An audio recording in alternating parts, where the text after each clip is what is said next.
মানুষ ঈদের সময় যদি কখনো কোথাও ঘুরতে যায় তাহলে সে সুন্দর সুন্দর জায়গা যায়, ভালো মন্দ খাইতে যায়, টাকা গোছায়। আর আমি টাকা গোছায় কুকুরের জন্য ওষুধ নিয়ে যাচ্ছি।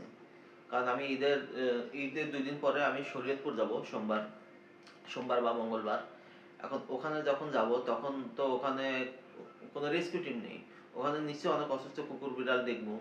আমার যতদূর বুঝি, যতদূর সম্ভব বা অনলাইনে ভেট দেখায় ট্রিটমেন্টগুলো করার চেষ্টা করব। এখন যখন ট্রিটমেন্ট করবো তখন তো ওখানে গ্রাম অঞ্চল, ওখানে তো সব ওষুধ থাকবে না, স্বাভাবিক। এখন তখন আমি যদি ওষুধের অভাবে চিকিৎসা করতে না পারি, সেটা হচ্ছে মানসিক প্যারা। আর আমি আমার সামনে একটা অসুস্থ কুকুর দেখবো, কিন্তু আমার কাছে মেডিসিন নেই, আমি ট্রিটমেন্ট করতে পারলাম না, এটা আমার রাত্রে ঘুমাইতে দেবে না। এই কারণে কয়দিন ধরে আমি ভাবতেছিলাম যে আমি কি করব। টাকারও তো ব্যাপার অনেকগুলো। তা আমার কিছু বড় ভাই আছে, আপু আছে, তারা আমাকে ঈদের জন্য ঈদ গিফট করছে, ঈদের সালামি দিছে।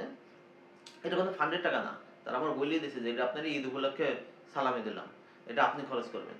এখন সেই টাকাটা আমি গুছায় রেখে দিয়েছিলাম। আর সেই টাকা দিয়ে আমি কিছু মেডিসিন কিনছি, কিছু বলতে অল্প টাকার মেডিসিন, কারণ এখন অনেক টাকার মেডিসিন লাগবে। আমাদের ফান্ড নেই বলে আমি কিনতে পারিনি। যে 2117 টাকার ওষুধ কিনছি। এখানে অল্প কটা আইটেম, এগুলো যেগুলো কিছু সব হচ্ছে কম দামি আইটেম, যেগুলো না কিনলে নয়, কম দামি গুলো।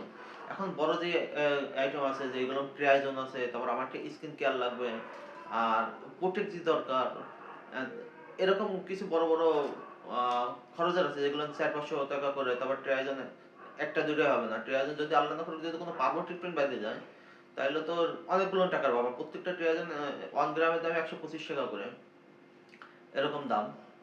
এখন এত টাকার ওষুধ তো আর আমি কিনতে পারবো না। এখন আপাতত আমি এগুলো কিনছি, যদি যে কদিন থাকবো খুলনায়, মানে ঈদ পর্যন্ত, এর ভিতরে যদি আর কিছু টাকা ম্যানেজ করতে পারি, তাহলে আমি হয়তো ওইগুলো আরো কিছু কিনবো, নাহলে অল্প অল্প কিনবো তো অবশ্যই। হয়তো যেখানে 5টা লাগবে সেখানে 2টা কিনে নিয়ে যাবো। এখন আজকে ওষুধগুলো নিয়ে আসলাম। এখন এই যে সব ব্যাগে ভরবো, ব্যাগে ভরে রাখবো, কারণ আগে থেকে যদি ব্যাগে ভরে না রাখি, আর যদি পরে ভুলে যে কোনো ওষুধ মিসিং হয়ে যায়, তখন এটা সারা যন্ত্রণা। এই স্যালাইন থেকে শুরু করে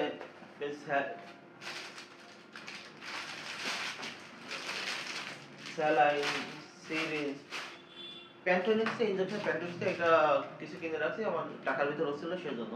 কিন্তু এর দামিগুলো আর পারতেছিলাম না, সেজন্য আর কেনা হয় নাই। এখানে কয়টা আইটেম, এখানে খুব বেশি আইটেম না, তারপরও আল্লাহ ভরসা, দেখা যাক কতদূর কি হয়।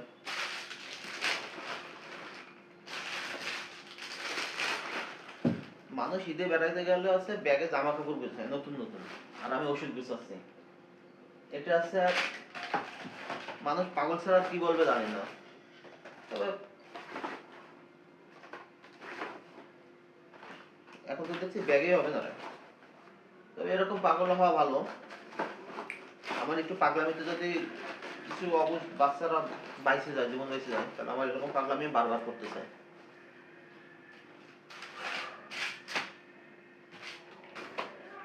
আমার তো মনে হচ্ছে ব্যাগ ছোট হয়ে গেছে। আমার তো এই এই ব্যাগটা আমার না, এই ব্যাগটা হচ্ছে মাঝে আমি একটা ফোন কিনছি, ফোনের সাথে আমার এটা গিফট করছে।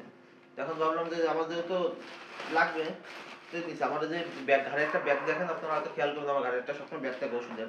সেই ব্যাগটা ছোট, আমার একটু সিরিয়াস আছে, সেজন্য ওই ব্যাগে নিয়ে যাবে না। কারণ এত তো জানতে গেছি যে মাঝপথে যদি ছিঁড়ে যায়, তখন আমি ব্যাগ কোথায় পাবো।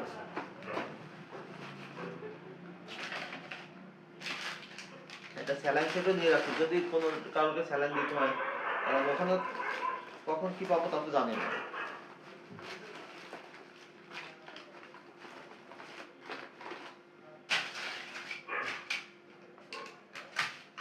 এই যে ইমিস্টেক নিচ্ছে, যেগুলো এই বাজেটে আমাদের যে টাকা ছিল, এই টাকার ভিতরে যেগুলো করা সম্ভব সেগুলো নিয়েছি।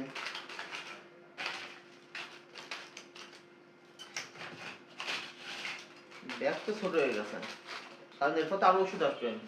আমি যে কটা, মানে আমি তো ওখানে 8-10 দিন থাকবো, যে কটা টাকা বাজেট করা ছিল, ওই বাজেট যদি আমি নিতাম তাহলে না হলে 8-10 হাজার টাকা লেগে যেত। এত টাকা আমি কোথায় পাবো? আমি 2,000 টাকার ওষুধ নিচ্ছি, আর বড়দের হয়তো 1,500-2,000 টাকা, যদি টাকা পাই, যে 2,000 টাকার কিছু করতে পারি, তাও জানি না। আল্লাহ ভরসা।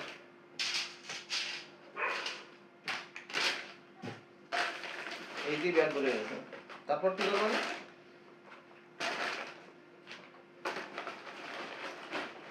আমার ওষুধের ব্যাগে তো দুটো হয়ে গেছে, এটা তো নেবই আর একটা তো ঘাড়ে, কারণ এটা নিয়ে তো সারাদিন রাস্তায় রাস্তায় দৌড়ানো যাবে না।